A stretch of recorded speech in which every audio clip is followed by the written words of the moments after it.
মা খাতুনে জান্নাত ফাতেমার চতুর্দিকে বন্ধু অভাব আপন করে ঘিরে রেখেছিল। আলী ভালো করে কামাই করতে পারতো না। ও বন্ধু, একদিন আলী সারাদিন ঘুরে ঘুরে বন্ধু কোনো ইনকাম করতে পারে না। ও বন্ধু, বিকেল বেলা ঘুরে খালি ফিরে আসলো। ছোট্ট দুই কলিজার টুকরা জান্নাতে যুবকদের লিডার উপাস থাকবে রে। মা খাতুনে জান্নাত সইতে পারলো না। এবার স্বামীর কদম ধরে বলল, স্বামী গো, ও প্রাণের স্বামী, আমি একটা কথা বলবো, আপনি আমার কথাটা একটু রাখবেন। কই কি বলবা, জলদি করে বলো। ওগো স্বামী, আমার কাছে সুন্দর একটা চাদর আছে গো, এখনই নিয়ে যান, হাটে গিয়ে বিক্রি করে দেন। বিক্রি করে ওখান থেকে কিছু অর্থ পাবেন, সেগুলো দিয়ে আপনি খাবার নিয়ে আসেন। এবার মা ফাতেমার কথা অনুযায়ী হযরতে আলী সেই চাদরখানা বিক্রি করতে গেল। এক ইহুদি চাদরটা বিক্রি করে নিল। ইহুদি যখন চাদরটা কিনল, কেনার পরে বাড়িতে নিয়ে দিল। বাড়িতে নিয়ে দেওয়ার পরে তার স্ত্রীর কাছে যখন দিল, স্ত্রীর চাদরটা দেখে বড় মায়া হলো। তিনি খুব যত্ন করে, পরম যত্ন করে তার একটা আলমারির মধ্যে রেখে দিল। বন্ধু, এই বদ্ধ কোঠা, এই ঘরের মধ্যে তিনি সহজে যায় না। হঠাৎ করে দিন শেষ হয়ে গেল। ও বন্ধু, রাত্র যখন গভীর হয়ে গেল, এবার ওই ইহুদির স্ত্রী নজর দিয়ে চায়া দেখে রে, পুরো ঘর একবারে নূরের আলোতে ঝলমল ঝলমল করছে। আর জোরে সুবহানাল্লাহ। তাদের পাওয়ার বোঝাচ্ছি, তাদের পোশাকের কি মর্যাদা দেখেন। এবার ইহুদির স্ত্রী পাগল হয়ে গেল। ও স্বামী গো, এই চাদর তুমি কোত্থেকে এনেছো গো? কয়, এইটা তো এই চাদর কিনেছি আমি ওই আলীর কাছ থেকে, ওই নবী মুহাম্মদের যে প্রিয় কলিজার টুকরা খাতুনে জান্নাত ফাতেমা এবং হাসান হুসাইনের মায়ের বাবার কাছ থেকে কিনেছি। কয়, স্বামী গো, আমার এই ঘর এই চাদরের আলোতে পুরো আলোকিত হয়ে গেছে, আমাকে জলদি করে নিয়ে চলো না ওই যে নবীর কন্যা ফাতেমা তার বাবার কাছে। জোরে জোরে সুবহানাল্লাহ। তার মানে নবীর কাছে নিয়ে চলো। শুধু এই চাদরের ঝলক দেখে, চাদরের এই গ্লেজ দেখে ইহুদির স্ত্রী নবীর কাছে যেতে পাগল হয়ে গেল। পরে আমার আপনার প্রাণের নবীর কাছে গিয়ে বন্ধু হাত রেখে সঙ্গে সঙ্গে মুসলমান হয়ে গেল এবং মা খাতুনে জান্নাত ফাতেমার চাদর তার হাতে সসম্মানে ফিরিয়ে দিল। এরা হচ্ছে আহলে বাইত। এবার যদি আমি আপনার হযরত হুসাইন সম্পর্কে একটু কথা বলবো, একটু কি শোনার দরকার আছে না নাই? আমার আলোচনা কিন্তু এগুলো না, আপনাদেরকে বাঁচানোর জন্য নিজে থেকে আলোচনা এগুলো করছি। বন্ধু, আমাকে তারা বিষয় দিয়েছে, একটু পরে বিষয়ে ঢুকবো। তার আগে আপনাদের ইমানটাকে মোটিফাই করতে হবে। কথাকে বুঝতেছেন? বন্ধুরে আমার, ইমাম হাসান হুসাইনকে আল্লাহ কত ভালোবাসেন। ইমাম হুসাইন ছোট্ট ছেলে, তিনি কি করলেন, একদিন ছোট্ট বন্ধুদের সাথে খেলতে যাবে। যাওয়ার সময় হঠাৎ করে মায়ের গলা জড়িয়ে ধরল। মা গো, আমি বন্ধুদের সাথে খেলতে যাই, আমার তো আপেল খেতে মনে চেয়েছে গো মা, আমার খেলা শেষ করে আসার পরে আপনি আমাকে আপেল দিবেন। মা ফাতেমা কি করলেন, সন্তান চাইতে দেরি রাজি হয়ে গেলেন। তাকে আপেলের কথা বন্ধু বলে দিলেন, খেলা শেষ করে আসো, আপেল খাওয়াবো। এবার বলে দিলেন, ইমাম হুসাইন খুশি হয়ে চলে গেল। কিন্তু সবচেয়ে বড় বন্ধু মজার খবর হলো রে, মা ফাতেমা সন্তানকে প্রতিশ্রুতি, মনে রাখো বন্ধু, এটি নোট করে রাখো, বাস্তব জীবনে অনেক বেশি কাজে লাগবে। অনেক গবেষণার পরে বন্ধু এগুলো খুঁজে খুঁজে বের করেছি, অনেক কিতাব খুঁজে খুঁজে বন্ধু বের করেছি। বন্ধু, মা ফাতেমা সন্তানকে কিন্তু প্রতিশ্রুতি দিয়ে দিয়েছে দিবে, কিন্তু ইমাম হুসাইন চলে যাওয়ার পরে হঠাৎ করে তার মাথার মধ্যে চলে আসলো, হায়রে আমি কি করলাম, এখন তো মদিনার কোথাও তো আপেল পাওয়া যাবে না, কারণ আপেলের তো এখন কোনো সৃজন না। আল্লাহু আকবার বলেন না। মা খাতুনে জান্নাত চিন্তা করতে করতে আবার কি করলেন, এবার তিনি কোনো উপায় খুঁজে না পেয়ে প্রাণের নবীর কাছে চলে গেলেন হুজরায়। যাইতে দেরি বন্ধু আমার, সুবহানাল্লাহ। এবার জিবরাইল এসে নবীকে সালাম দিলেন, ইয়া রাসূলুল্লাহ, ইয়া হাবিবাল্লাহ, নবী গো, ও নবী, আপনার কলিজার টুকরা ফাতেমা টেনশনে থাকবে, আর আপনার কলিজার টুকরা হুসাইন আপেল খেতে চাইবে, তার জন্য বরাদ্দ হবে না, এটা আল্লাহ কোনোদিন সহ্য করতে পারে না। এই বন্ধু কিতাব প্রমাণ করেছে, আপেলটা দুনিয়ার আপেলের মতো, রং দেখতে সব কিছু গোটাটাও আপেল, দুনিয়ার আপেলের মতো। এবার জিব্রাইল বললেন, নবী গো, আপনি আমার জন্য 2টা বাটির ব্যবস্থা করতে হবে, একটা চাকু। এবার কে করলেন? মা খাতুনে জান্নাত ফাতেমা আয়েশা সিদ্দিকা রাদিয়াল্লাহু তাআলা আনহার গড়ে গেলেন, ওখানে গিয়ে 2টা বাটি আর একটা চাকু আনলেন। জিব্রাইল কে করলেন? এদিকে তাকান, আপেলটাকে বরাবর করে অর্ধেকটা করলেন, অর্ধেকটা প্রাণের নবীর হাত মোবারকে তুলে দিল, আর অর্ধেকটা একটা বাটির মধ্যে রাইখা একটা দিয়া ঢাইকা দিল। বলল, নবী গো, প্রতিদিন এই বাটিটা শুধু একবার সরানো যাবে, 2বার না। আর যে অর্ধাংশ আমি আপনার হাতে তুলে দিয়েছি, এই অর্ধাংশ সবাই মিলে বন্ধু খাইতে বলছে। এবার কে করলেন? মা খাতুনে জান্নাত ফাতেমা নিয়ে চলে গেলেন। ফর্মালিটি যেটা মানতে হবে মানা শুরু হয়ে গেল। এবার ইমাম হুসাইন খেলা শেষ করে বাড়িতে ফিরলো। বাড়িতে ফেরার পরে এবার তিনি কি করলেন? ও বন্ধু, আপেল যখন খাইতে দিলেন, ইমাম হুসাইন আপেল খেয়ে পাগল হয়ে গেল। মা গো, ও মা, আমার জীবনে কোনো দিন তো এত মজার আপেল খাইনি গো মা, এত মজার আপেল তুমি কোত্থেকে এনেছো? এবার মা ফাতেমা ডেকে ডেকে বলছে, আপেল তো বাবা আমি আনিনি, তোমার নানার কাছে আল্লাহ জান্নাত থেকে পাঠিয়েছে। জোরে বলেন না সুবহানাল্লাহ। আর একটু মহব্বতে, কার জন্য পাঠিয়েছে? হুসাইনের জন্য পাঠিয়েছে। বন্ধু বলে, হুজুর এই ওয়াজটা করে লাভটা কি? এই ওয়াজটা করে লাভটা কি? বুঝবে সেই লাভের খবর শুধু ইমানদার, কখনো আল্লাহ নবীর প্রেমিক আহলে বাইতের দুশমনেরা কোনোদিন বুঝবে না।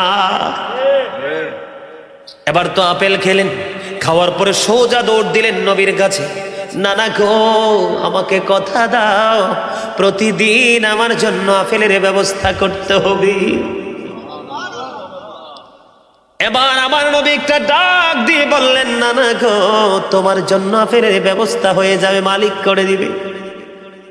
এবার বন্ধু ওই বাটি দিয়ে ঢাকনা সহ আপেল নিয়ে গেলেন। পরের দিন বন্ধু একবার যখন ঢাকনা সরালো, ঢাকনা সরাইয়া চাইয়া দেখে পুরো আপেলটা আস্তা হয়ে আছে। জোরে জোরে সুবহানাল্লাহ। জিবরাইল আলাইহিস সালাম বুদ্ধি শিখিয়ে দিয়েছেন, প্রতিদিন অর্ধাংশ কেটে সবাই খাবে আর অর্ধাংশ রেখে রাখবে। বন্ধু এই করে করে 2 বছর পর্যন্ত ঢাকনা যখন সরায় তখনই নজর দিয়ে চাইয়া দেখে পুরো আপেলটা আস্তা হয়ে গেছে। অর্ধাংশ কেটে কেটে 2 বছর বক্ষণ করেছে। 2 বছর বন্ধু প্রতিদিন ভিন্ন ভিন্ন স্বাদ পেয়েছে, প্রতিদিন একরকম স্বাদ না। 2 বছর পরে আপেলটা অদৃশ্যে চলে যায়।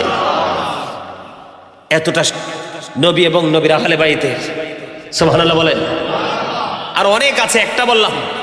আর হযরতে আলী রাদিয়াল্লাহু তাআলা আনহু, আমাদের দেশে অনেক আছে, মদ খায়, আছে না নাই? আছে না নাই? গাঁজা খায়, আছে না নাই? জুয়া খেলে, আছে না নাই? রাশি গণে, আছে না নাই? হিন্দুরার পূজা চাইতে যায়, আছে না নাই? আল্লাহ কোরআনে বলেছেন, ইন্নামাল খামরু ওয়াল মাইসিরু ওয়াল আনসাবু ওয়াল আজলামু রিজসুম মিন আমালিশ শাইতান ফাজতানিবুহু লাআল্লাকুম তুফলিহুন। আরো জোরে আল্লাহু আকবার। মদ, জুয়া, মূর্তি, ভাগ্য গণনা, আল্লাহ বলেছেন রিজসুম মিন আমালিশ শাইতান, এগুলো ঘৃণ বস্তু, শয়তানের কাজ। সফল হতে হলে এগুলো থেকে বেঁচে থাকতে হবে। রাসূলের কলিজার টুকরা খাতুনে জান্নাত ফাতেমার কলিজার টুকরা স্বামী, উনি বলেছেন, যেই সমুদ্রের মধ্যে একটা ফোঁটা মদ পড়বে রে, এই সমুদ্রের পানিটা যদি শুকিয়ে যায়, আমি আলী এই শুকিয়ে গেলে মাঠে যখন ঘাস জন্ম হবে, আমি কোনোদিন আমার পশুকে সে ঘাস খাওয়াবো না। এই সমুদ্রের উপরে যদি অনেক বড় মিনারা তৈরি করা হয়, আমি আলী কোনোদিন এই মিনারায় দাঁড়িয়ে আজান দিব না। জোরে বলেন না নাউজুবিল্লাহ। সম্মানিত উপস্থিতি, আহলে বাইতের জীবন আদর্শের দিকে তাকাইলে একটা মানুষ কোনোদিনও অমানুষ থাকতে পারে না, ঠিক কিনা বলেন? আমাদের দেশে কিন্তু বর্তমানে অনেক আলোচনা সমালোচনা আছে আল্লাহর ওলিদেরকে নিয়ে, আছে না নাই? অথচ চিরন্তন সত্য হলো বাংলাদেশে ইসলাম এনেছে আল্লাহর ওলিরা। ঠিক না ঠিক? ইমাম হুসাইন চাইতে দেরি, আফেল আসতে দেরি হয়েছিনি। যারা আল্লাহর ওলি হয়ে, আল্লাহর বন্ধু হয়ে যারা কবরে যাবে, কি হয়ে? আল্লাহর বন্ধু হয়ে, আল্লাহর ওলি হয়ে যারা কবরে যাবে, আল্লাহ রাব্বুল আলামিন নিজে ওয়ার্ডার নিজে বলে দিয়েছেন, ইনদা রাব্বিহিম ইউরযাকুন, দে রিসিভ ফুড ফ্রম আল্লাহ।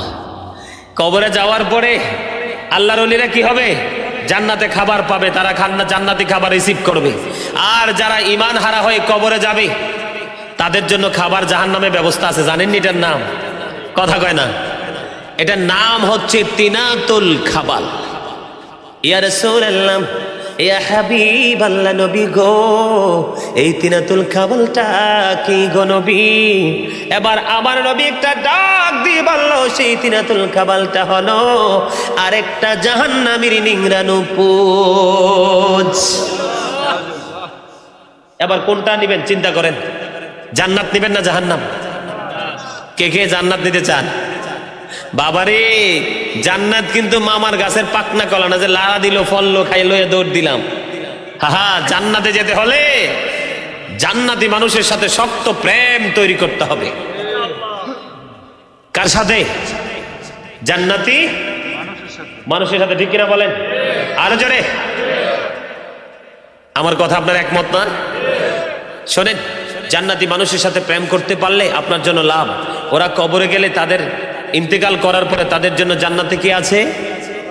খাবার আছে। ঠিক না ঠিক? সম্মানিত উপস্থিতি, আল্লাহ বলেছেন, আলা ইন্না আউলিয়া আল্লাহি লা খাউফুন আলাইহিম ওয়া লা হুম ইয়াহজানুন।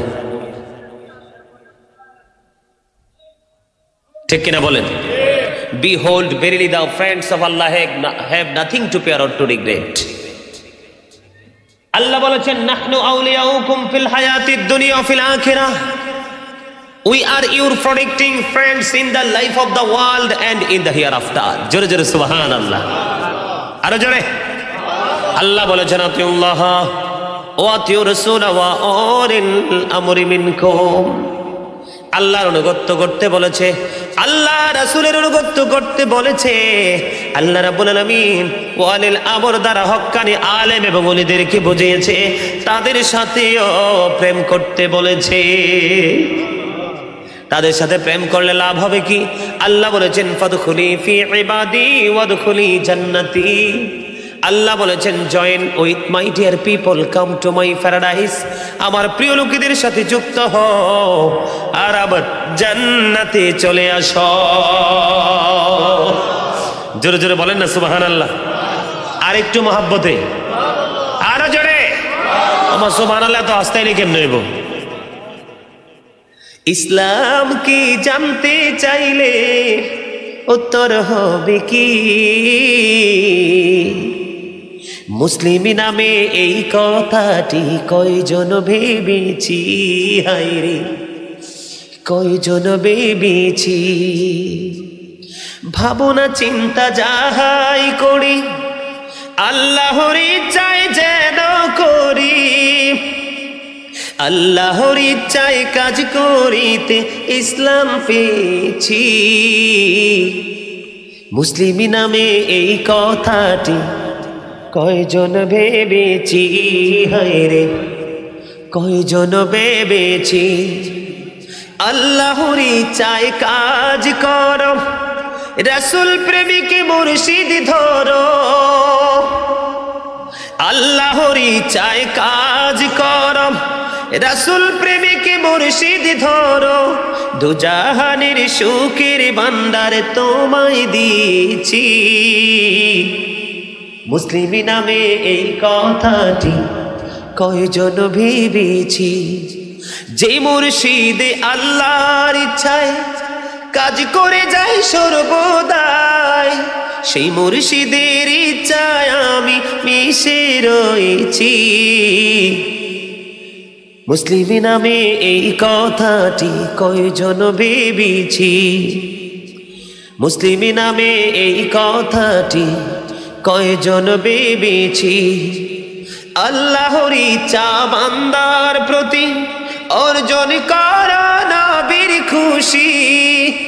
নবীর প্রেমে গুনাহ মাফের খবর শুনেছি। মুসলিমি নামে এই কথাটি কয়জন ভেবেছি।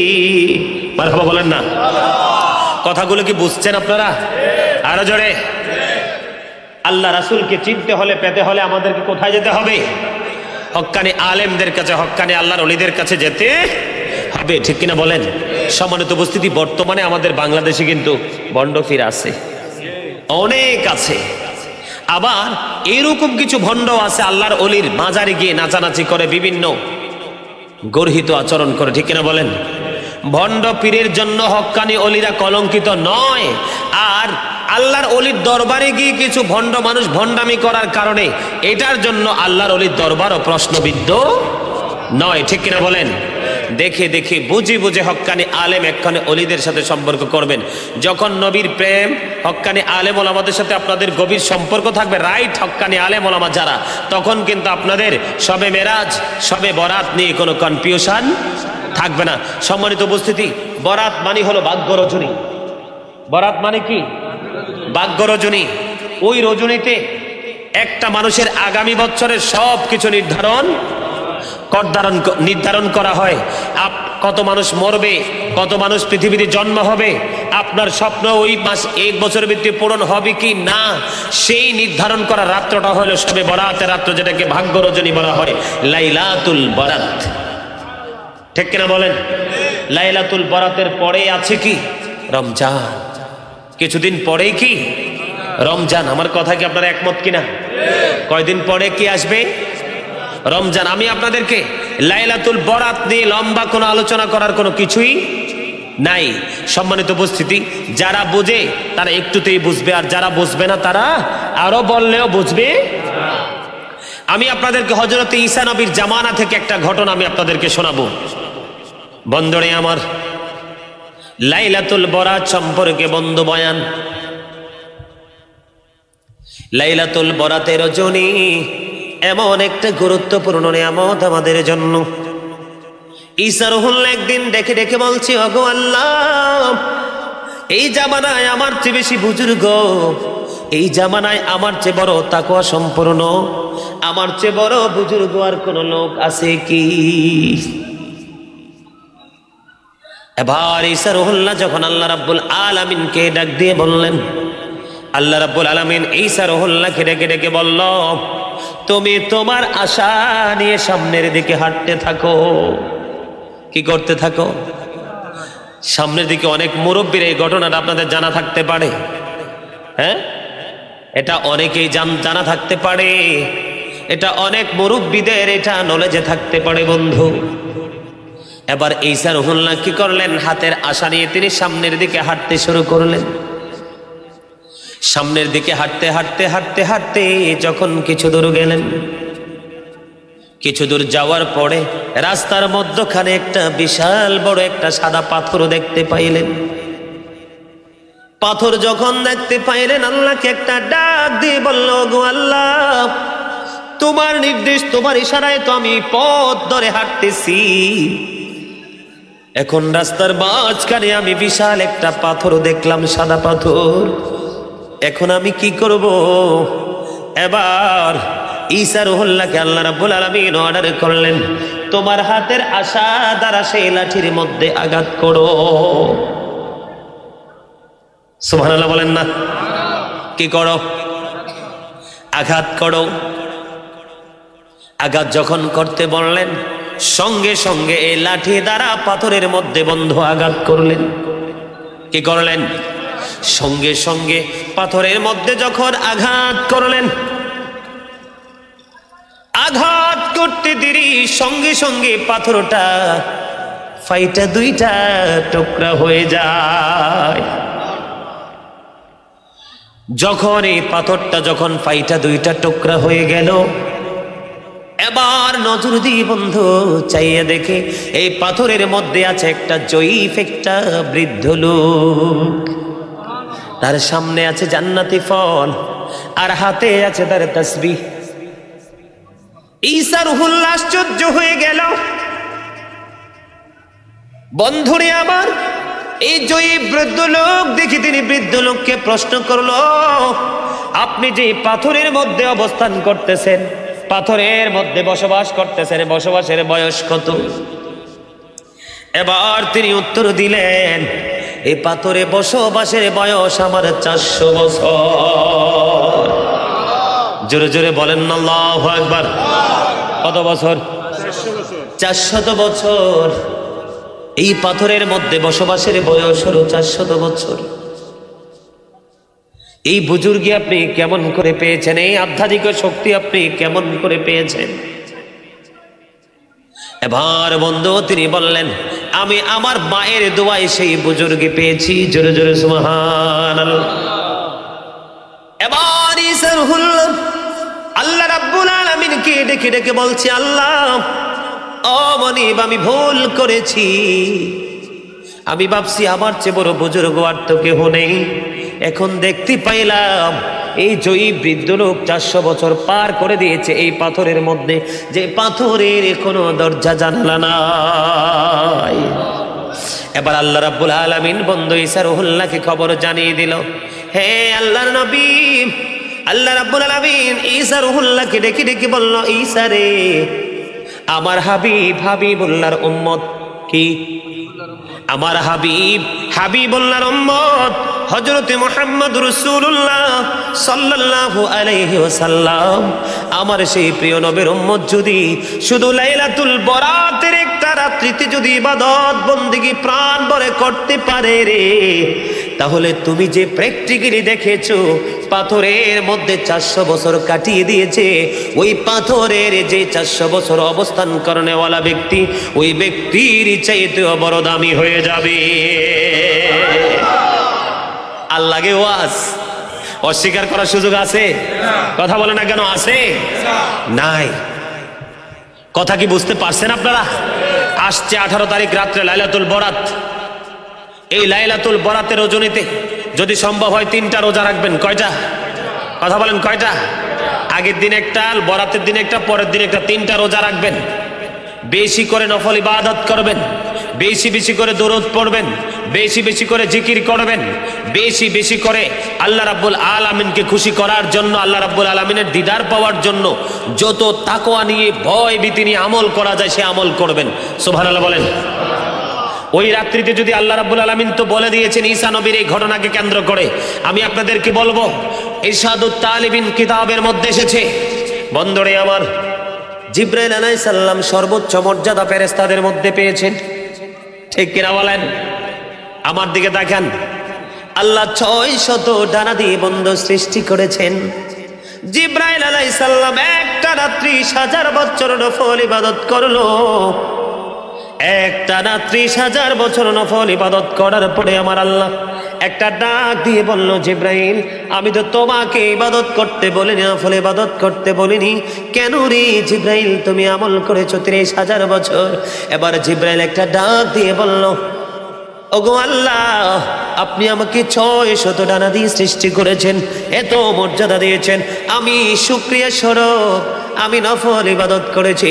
আল্লাহ রাব্বুল আলামিন জিবরাইলকে ডেকে ডেকে বলে, রে জিবরাইল, তুমি সাক্ষী থাকো, আমার হাবিবের উম্মত যদি অল্প কিছুক্ষণ সময় নফল ইবাদতের মধ্যে কাটাই রে, আমি অদ্বিতীয় জান্নাত দিয়ে তাদেরকে পুরস্কৃত করব।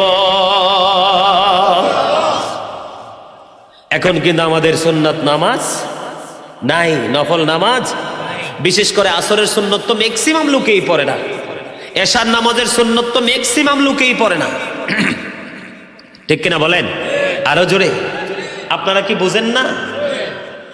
বুঝেন না কিছু? ফজর 4 রাকাত, 2 রাকাত আল্লাহর দিকে, 2 রাকাত আল্লাহর হাবিবের দিকে।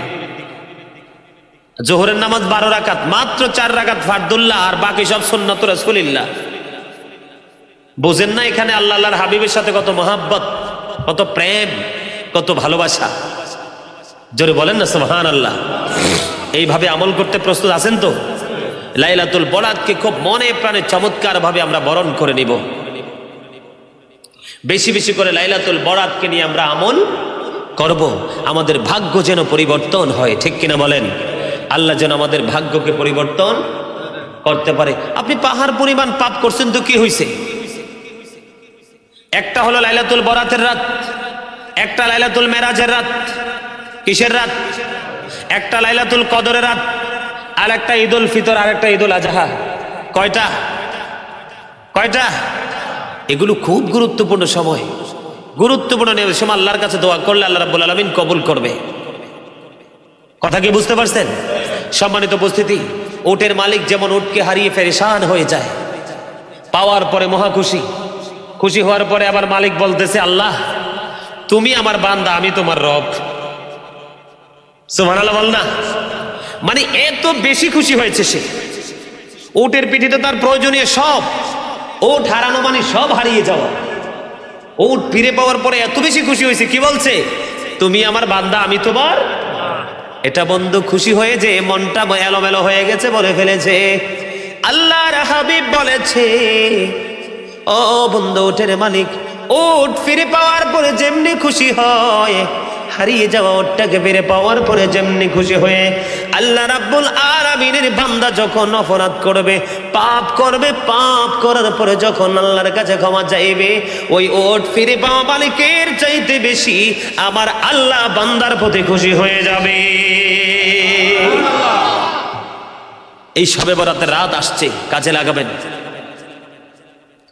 আমাদের দেশের, এই দেশের বাংলাদেশে অনেক মৌলবী আছে, সব ঠিক, দাড়ি টুপি পাঞ্জাবি সব ঠিক আছে, কিন্তু ফতুয়াতে ভুল ভাল ফতুয়া, উল্টাপাল্টা ফতুয়া, তাদের কোনো কথা মানবেন না। আমি আপনাদেরকে একটা পয়েন্ট বলি, এই যে আমার দাদাভাই যারা আছে মুরব্বী, তাদের জামানা কত সুন্দর ছিল না? পুত পবিত্র ছিল না? সব রহমতে ভরপুর ছিল না? কথা বলেন না কেন? আমি সাধারণ মানুষের 1% দোষ দেই না, কখনোই না। কারণ সাধারণ মানুষ তো তারা জেনারেল, তারা ইসলাম সম্পর্কে কিচ্ছু বোঝে না। শুধু সাধারণ মানুষগুলো বিভিন্ন দলে দলভুক্ত হয়ে বিভ্রান্তিতে আছে, শুধু আমাদের মতো দাড়িওয়ালা টুপিওয়ালাদের কারণে। এই জন্য যেই কোনো মৌলবী ফতুয়া দিলে তাদের ফতুয়া মানবেন। আরে কি আমি আমল করবো, হে বেদাত। আপনি বেদাত বললে ভয় পান কেন? এগুলোই তো বেদাত। এই যে স্টেজে ওয়াজ করতেছি, এটাও তো বেদাত। নবীকে এভাবে ওয়াজ স্টেজে বসছে, মাইকে ওয়াজ করছে। ওরে বাবা, এবারে বাসর ঘরের মতো ফুলের বাগান সাজাইছে। এই যে টাইলস করা মসজিদে টাইলস লাগাইছেন, ফ্যান লাগাইছেন, আরামের জন্য এসি লাগাইছেন, এগুলোও তো বেদাত। আমার নবীর জামানায় যে টুপি ছিল না, এখন ম্যাক্সিমাম অনেকের মন গড়া টুপি বানায় পরে, টুপিও তো বেদাত। আমার নবী ইমামতি করে কারো কাছ থেকে বেতন নেয় নাই চাইয়া, এটাও তো বেদাত। কথা কি বুঝতেছেন? ইমামতির বিনিময়ে বাড়ি বাড়ি গিয়ে সভাপতি, সেক্রেটারি, মুতোয়াল্লি, ক্যাশিয়ার, একবারে তৃণমূল পর্যায় পর্যন্ত যে আপনি লিস্ট করে খাবার খান, ইমামতিকে বিক্রি করে, ওইটাও তো বেদাত।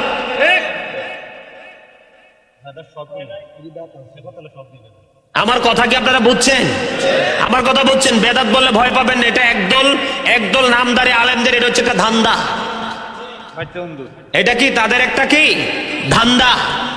তারা আপনাদেরকে ধোঁকা দিচ্ছে। বেদাত বললে ভয় পাবেন না, ভয় পাওয়ার কোনো কারণ নাই। আরে মিয়া, কত বড় দুষ্ট হয়েছে মিয়া। ওই আমাদের ওইখানে, আমি যেখানে নামাজ পড়াই, ওই দিকের আশেপাশে অনেক লোক আছে, বাবা মা মারা গেছে, কাঠ মোল্লার বুদ্ধি এরম শোনা শুনছে, মা মারার পরে মুনাজাত দেয় নাই। চিন্তা করেন মুসলমানের চরিত্র কতটা নিচে নামছে। যেটা বলতে চেয়েছিলাম, আমার দাদা ভাইয়ের আমলে 4-5 গ্রাম খুঁজলে একটা হুজুর পাওয়া যাইতো না? যেমন আমাদের এলাকাতে আমার একজন জ্যাঠা ছিল, ওনাকে মুনাফ ডাক্তার বললে সবাই চিনত। আমি ছোট্ট থাকতে যেটা দেখছি, আমার জ্যাঠা শুধু ছিল 4-5 গ্রামের মধ্যে একজন আলেম। হুজুর 4-5 জনে মিলাদের আয়োজন করতো। তো জেডা যখন আইতো তখন মিলাদ পড়ার পরে তো ওই খাবার খাইতো, নাইলে খাবার ঠান্ডা হইতো, ও আবার গরম করতো। তৎকালীন সময় আলেমের সংখ্যা কম ছিল, রহমতের সংখ্যা বেশি ছিল। আর এখন জাল মারলে মিয়া জালেও আটকাবে না মুফতি।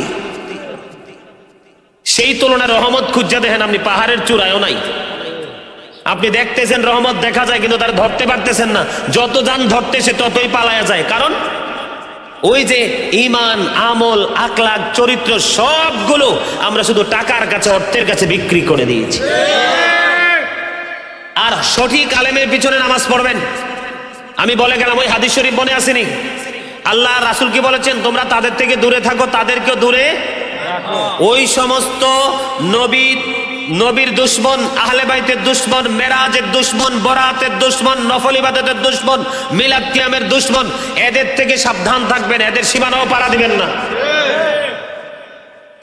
মনে রাখবেন, এদের কথা কিন্তু মধুর চেয়ে মিষ্টি, আত্মা কিন্তু বাঘের চেয়ে হিংস্র। চরিত্র ফেরাউনের মতো। আমনের যখন দেখবো আপনি মোটামুটি একটু নরম, কইবো চাচা আপনারে দেখতে ওমর রাদিয়াল্লাহু তাআলা আনহুর মতো মনে হয়। এটা কিন্তু চাচারে আলু ফার্ম দিছে। কি দিছে? কারণ চাচার পকেটে মোটা অঙ্কের টাকার ভান্ডল দেখা যায়। ঠিক কিনা বলে? আমার কথা কি বুঝে আসছে? আরে যার বুঝে আইতো না সে যাইবেন সারে খালে। এখানে আমি কোনো পক্ষ বিপক্ষ কারো দল না। আল্লাহ রাব্বুল আলামিন একদিকে বলেছে সত্য কথা বলো, আল্লাহ রাব্বুল আলামিন আরেকদিকে বলেছেন ইয়া আইয়ুহাল্লাযীনা আমানু কু আনফুসাকুম ওয়া আহলিকুম নারা। আল্লাহ বলেছেন O believer save yourselves and your families from the fire. আল্লাহ বলেছেন তুমি জাহান্নাম থেকে বাঁচো এবং তোমার পরিবারকেও বাঁচাও। আপনারা আমার পরিবার, আমার বাড়ি নিয়ে যেখানে হোক, আমরা কি মুসলমান না? সুন্নি জামাত না? নবীর সৈনিক না? হোসাইনি কাফেলার লোক না? তাইলে আমার বাড়ি আপনার, আমি ওই লন্ডনে যারা আছে তারাও আমাদের সদস্য। ঠিক কিনা বলেন? মজার খবর না? জীবনে যদি কোনো সঠিক লোককে, নবী আল্লাহ রাসূলের প্রেমিককে ভালোবাসা মরতে পারেন, জীবনে যদি দেখাও না হয়, তার সাথে আপনার হাসর হবে। আরে ভাই একাধিক রাওয়ায়াতে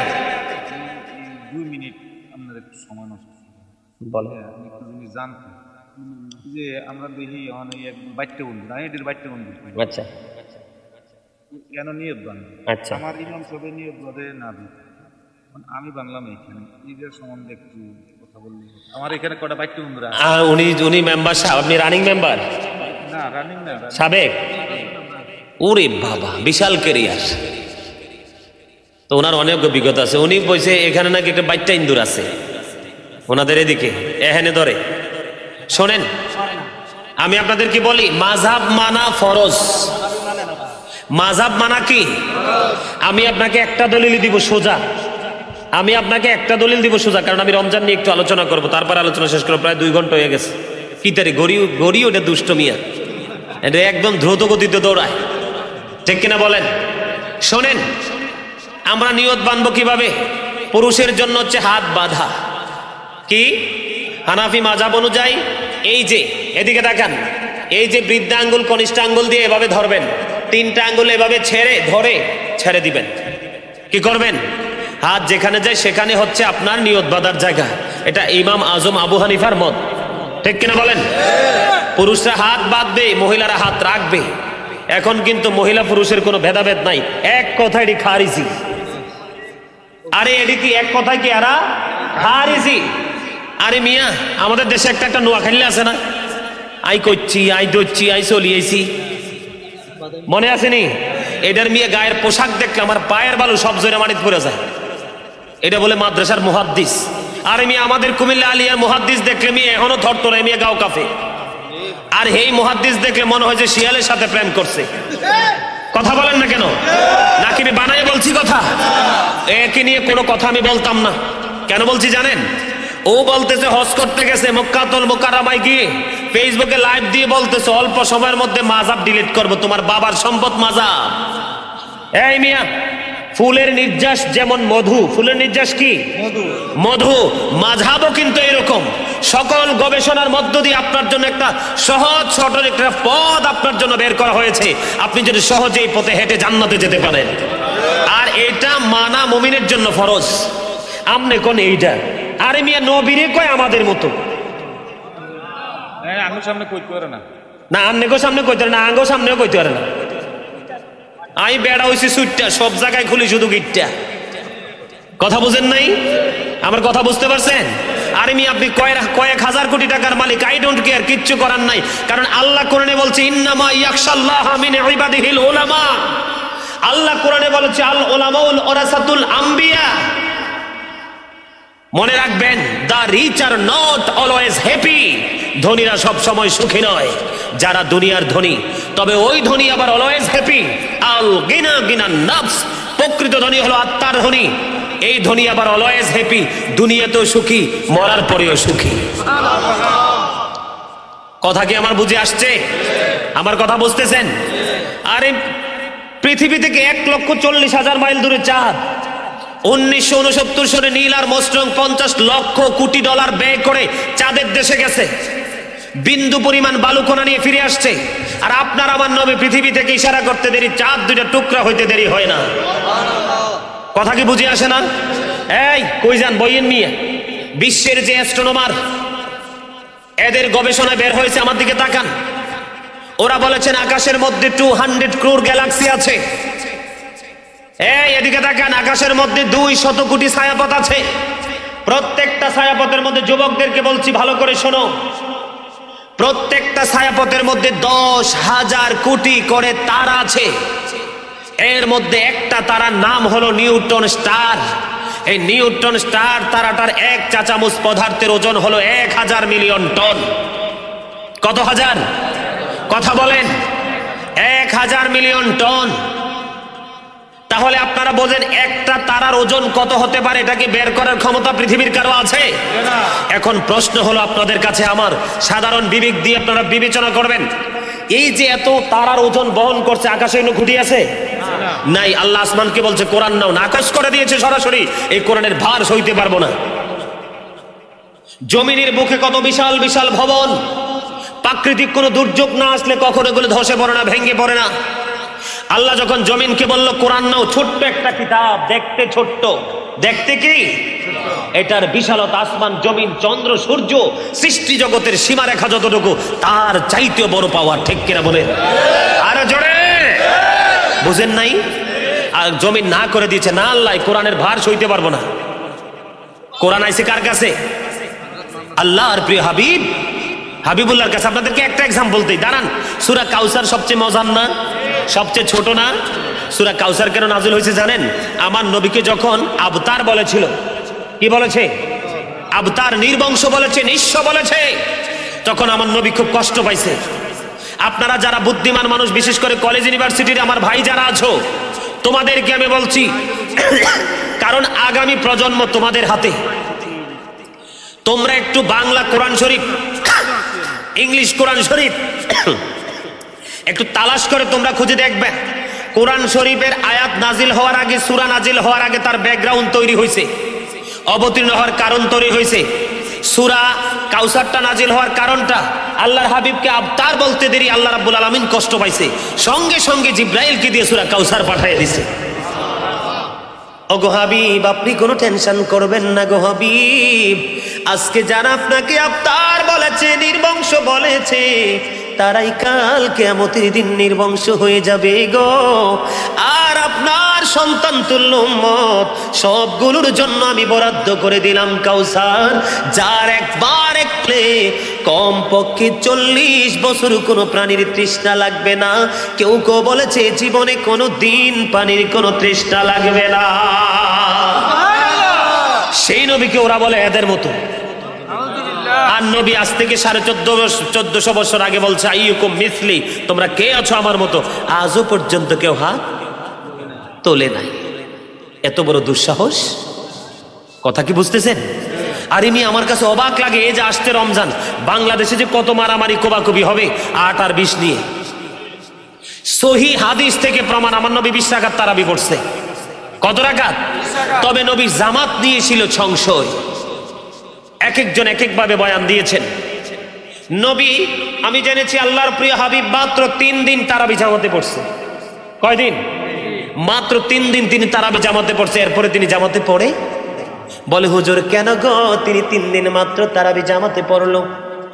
তার কারণ হলো আল্লাহর হাবিব বলেছেন, আমি যদি প্রতিদিন তারাবি নামাজ জামাতে পড়ি রে, এটা আমার উম্মতের জন্য ফরজ হয়ে যাবে, আর এটা আমার উম্মতের জন্য বড় কষ্টকর হবে, বড় যন্ত্রণার হবে রে। এই জন্য উম্মতদেরকে বাঁচানোর জন্য, উম্মতদেরকে পরিত্রাণ দেওয়ার জন্য বন্ধু আমার নবী 3 দিন জামাত পড়ে আর পড়েনি।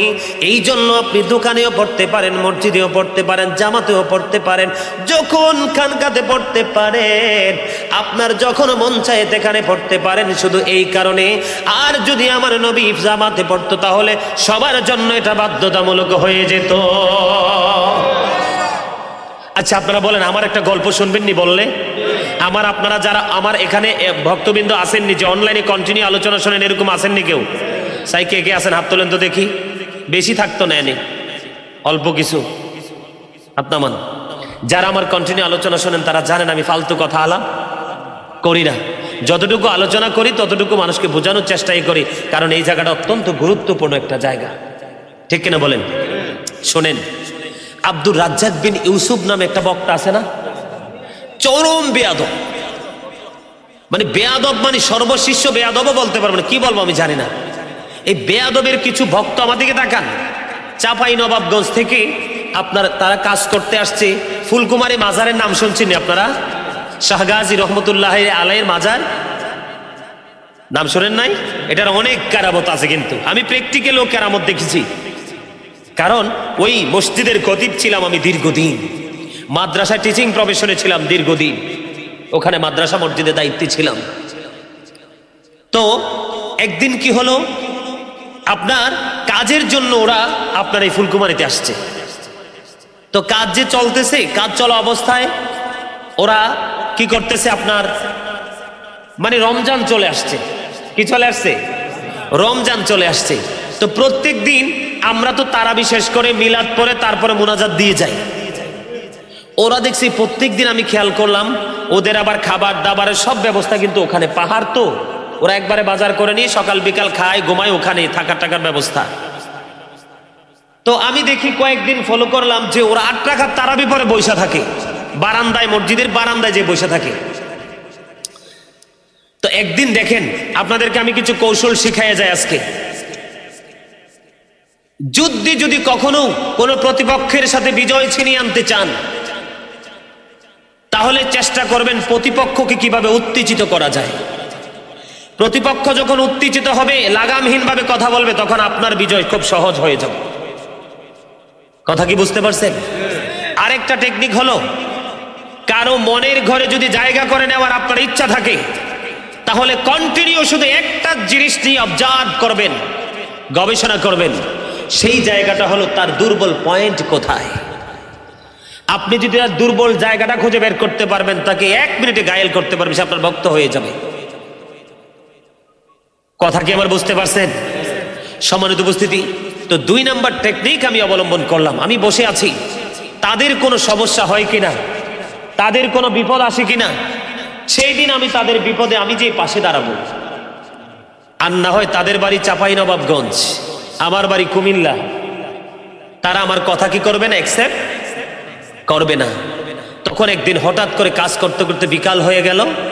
তো ওখানে আবার প্রতিদিন ইফতার পার্টি হইতো, মসজিদে না, আমরা মসজিদে, আমরা আবার ওই গাট্টিওয়ালার মতো মসজিদে বইয়ে খাই না, আমরা মসজিদের বাইরে বইয়ে খাই।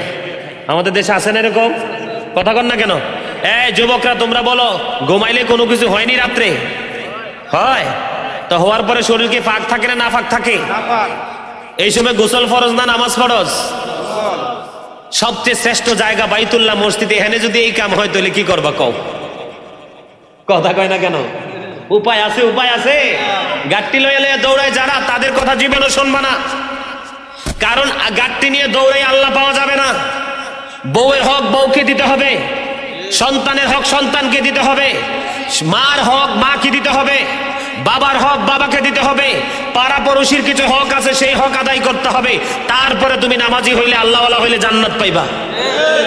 ডক্টর আল্লামা ইকবাল বলেছে, খোদা প্রাপ্তির পথ রয়েছে লুকানো, রয়েছে সৃষ্টির সেবার মাঝে, পাবো না কোথাকে আল খেল্লা তাসবিহ আর যায় নামাজে। দাঁড়িয়ে আছে, টুপি আছে, পাগড়ি আছে, জুব্বা আছে বন্ধু, হাতে আছে তাসবিহ, আস্তিনের নিচে যায় নামাজ। আমি নামাজ পড়তে পড়তে কপাল ক্ষয় করে ফেললাম, কিন্তু সৃষ্টিকে ভালোবাসতে পারলাম না, মানুষকে ভালোবাসতে পারলাম না। এই আমল দিয়ে কোনোদিন জান্নাতে যাওয়া যাবে না।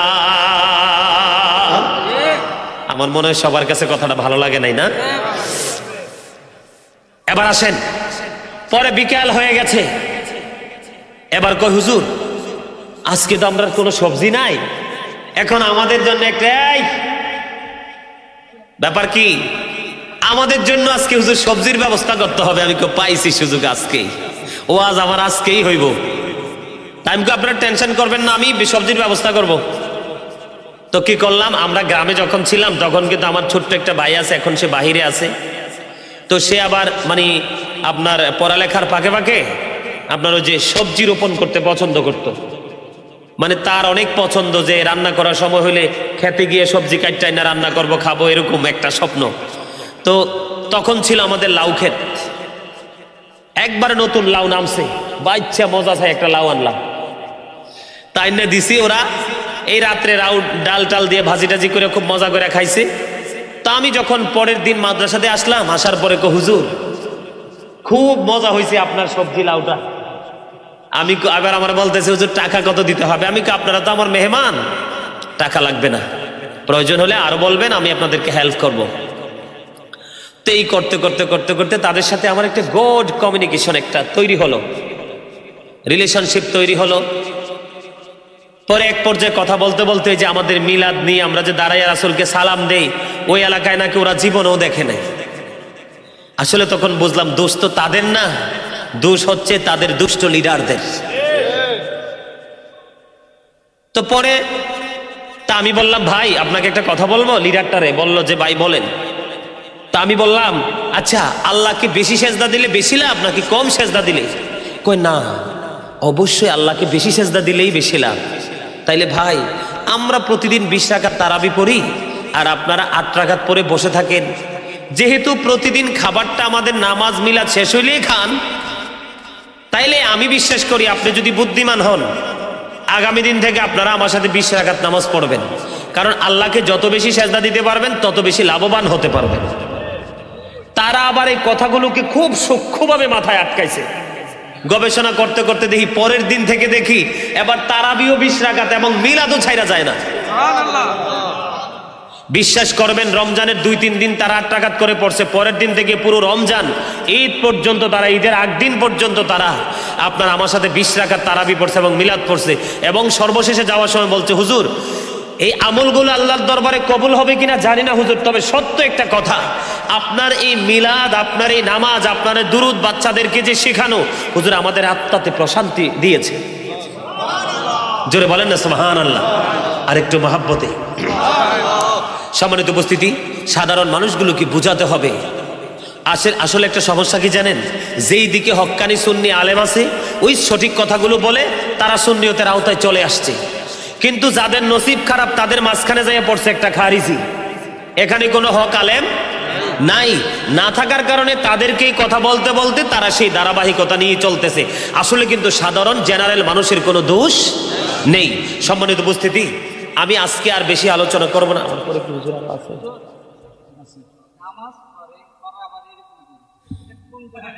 হ্যাঁ আমি আপনার কথা, এই যে এগুলির কথাই বলছি, ওনার কথা না না না, এগুলো তো এগুলো এগুলো এগুলো মোটেও ঠিক না, এগুলো এগুলো এগুলো মোটেও ঠিক না, ঠিক না ভাই, এগুলো মোটেও ঠিক না, এগুলো করা উচিত না।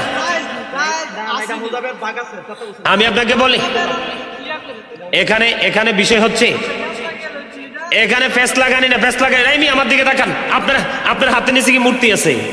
তা আপনি ঠাস ঠাস করেন কেন? হ্যাঁ আপনার হাতে মূর্তি আছে, কাঁধে মূর্তি আছে, এটা তো ওই কালে নামাজিদেরকে ট্রেনিং দেওয়া হয়েছিল নামাজ পড়ানোর জন্য। কিসের জন্য? তাদেরকে নামাজের মধ্যে অভ্যস্ত করানোর জন্য তাদেরকে সে ট্রেনিং দেওয়া হয়েছিল। এখন তো আপনার কাছে মূর্তি নাই। আপনি এখানে বিষয় হচ্ছে আপনি মাযহাব কি বুঝতে হবে, মাযহাব কি বুঝতে হবে। এটা যখন আপনি বুঝতে পারবেন তখনই কিন্তু রাইট এবং রং আপনি খুঁজে বের করতে পারবেন, আর না হয় কিন্তু আপনার পক্ষে বোঝা কোনো সহজ। সম্মানিত উপস্থিতি, না না এখানে কিছু না, ওটা প্রশ্ন করছে, ও ভালো কথা বলছে, ওর কথা কোনো সমস্যা না। আমি আপনাদেরকে বলি এদিকে তাকান, জান্নাতের মধ্যে একটা গেট আছে। তোমরা যারা কর্তৃপক্ষ আছো, কমিটির লোক, তাদেরকে বলছি খালি ওয়াজ হুজুরদেরকে দাওয়াত দিয়ে করাইলেই কিন্তু হইতো না। ওয়াজ শুনতে হবে, আমল করতে হবে, বাস্তব জীবনে বাস্তবায়ন করতে হবে, ঠিক কিনা বলেন? আমি বলি আপনাদেরকে রমজান মাসে রোজা রাখা অবস্থায় সুদ খাবেন না, ঘুষ খাবেন না, বকাঝকা দিবেন না, গালাগালি দিবেন না, মানুষের বদনাম করবেন না, তখন কিন্তু আপনি রোজাদার হতে পারবেন। আপনি রোজাও রাখলেন, সুদও খাইলেন, ঘুষও খাইলেন, বকাঝকা করলেন, সমাজের মধ্যে বিভ্রান্তিও সৃষ্টি করলেন, এই রোজা দিয়ে কিন্তু কোনো ফায়দা হবে না, ঠিক কিনা? সম্মানিত উপস্থিতি, রোজাদারদের জন্য বড় একটা নিয়ামত আছে। কি নিয়ামত? বন্ধুরে আমার, জান্নাতের একটা গেট আছে, সেই গেটের নাম হলো রাইয়ান। আল্লাহ রাব্বুল আলামিনকে ভয় করে আল্লাহ রাব্বুল আলামিনের দিদারের আশায় সব ফরমালিটি মেনটেন করে যে ব্যক্তি বন্ধ রোজা রাখবে তার জন্য ওই রাইয়ান নামক জান্নাতের গেটটা কিয়ামতের দিন খোলা দেওয়া হবে। যখন পরিপূর্ণ রোজাদারগুলো সেই গেট দিয়ে প্রবেশ করবে সঙ্গে সঙ্গে অটো এই গেট বন্ধ হয়ে যাবে। জোরে বলেন না সুবহানাল্লাহ। আর একটু মহব্বতে রমজান মাসে বেশি বেশি করে কোরআন তেলাওয়াত করবেন। একটা কোরআন খতম করলে 70টা কোরআন খতমের সওয়াব। আর আল্লাহর যদি পছন্দ হয় তাহলে এই 70টা থেকে 700 খতমের সওয়াব পর্যন্ত আপনাকে দিয়ে দিবে। আরো জোরে, আর একটু মহব্বতে। সম্মানিত উপস্থিতি, নিজে ইফতার করবেন, অন্যদেরকে ইফতার করাবেন। যদি সম্ভব হয় প্রতিদিন ইফতারি পাঠাবেন। যদি সম্ভব হয় আপনার পক্ষে সেহরি রান্না করে তো গভীর রাতে পাঠানো সম্ভব না, সেহরি খাওয়ার জন্য তাদেরকে আর্থিকভাবে সহায়তা দিবেন। তবে সবগুলোই কাজে লাগবে টাকাটা যদি হালাল হয়। কিন্তু টাকা তো হারাম। দান করতে করতে যদি উহুদ পাহাড় পরিমাণও দান করে ফেলেন, এগুলো কি হবে না? আল্লাহর দরবারে কবুল হবে না।